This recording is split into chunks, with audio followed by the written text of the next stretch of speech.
அப்பா காஃபி. என்னம்மா ஏதோ அப்படி இப்படின்னு பேச்சு காதுக்கு வருது, தம்பி ஏதோ சொல்கிறான்? அப்படிலாம் எதுவும் இல்லைப்பா. சும்மா சொல்லு. இல்லைப்பா, பையன் பேர் கவின், நல்ல பையன்ப்பா, படிச்சிருக்கான், வேலைக்கு போய் நல்லா சம்பாதிக்கிறான்ப்பா. அவங்க அப்பா கூட ரொம்ப நல்லவங்கப்பா, அவங்க அம்மா கூட இரு. நீ சொல்கிறதெல்லாம் சரிதான், ஆனால் பையன் நம்ம ஆளுங்க இல்லையாமே. என்னடா? ஆமாப்பா, பையன் நம்ம ஆளுங்க இல்லை, நான் விசாரிச்சிட்டேன். அப்பா ஜாதியில் என்னப்பா இருக்கு?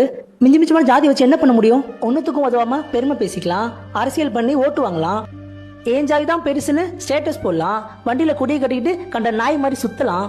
இதுக்கெல்லாம் மேலே ஜாதி பேரை சொல்லி ஆணவ கொலை வேணா பண்ணலாம். உங்களுக்கு என்ன, ஒரே ஜாதியில் ஒரு பையனை பார்த்து கல்யாணம் பண்ணிக்கன்னு சொல்லுவீங்க, ஒரே பெட்ரூமில் கடைசி வரைக்கும் வாழ போகிறது நானா நீங்களா? நீ மட்டும் ஜாதிகாரப்பில் கல்யாணம் பண்ண அப்பா உயிரோட இருப்பான்னு நினைக்கிறியா? ரோசமுள்ள பரம்பரை, வெஸ்ட்டை குடி செத்து போயிடுவார். அதனால தான் அவருக்கு எதுவும் தேவையில்லாமல் சிரமம்னு அவர் கொடுத்த காவில வெஸ்ட்டை கலந்து கொடுத்துட்டேன். சாரிப்பா.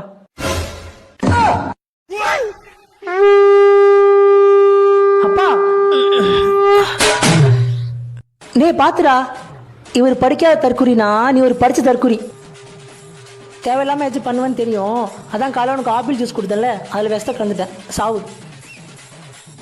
அந்த பொண்ணு கவினை லவ் பண்ணுச்சு, பண்ணலை, ஏமாத்திருச்சு.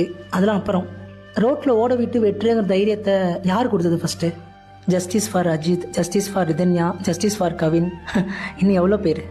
நாட்டில் என்ன வேணால் நடக்கட்டும், நாங்கள் வேடிக்கை தான் பார்ப்போம் அப்படின்னு நினைக்கிற கவர்மெண்ட் இருக்க வரைக்கும் நம்ம என்ன வேணால் பண்ணலாம், யார் கேட்பா அப்படின்னு ஜாதி வெறி பிடிச்சலைகிற நாய்ங்க இருக்கிற வரைக்கும் இந்த மாதிரி தப்பு நடந்துட்டு தான் இருக்கும்.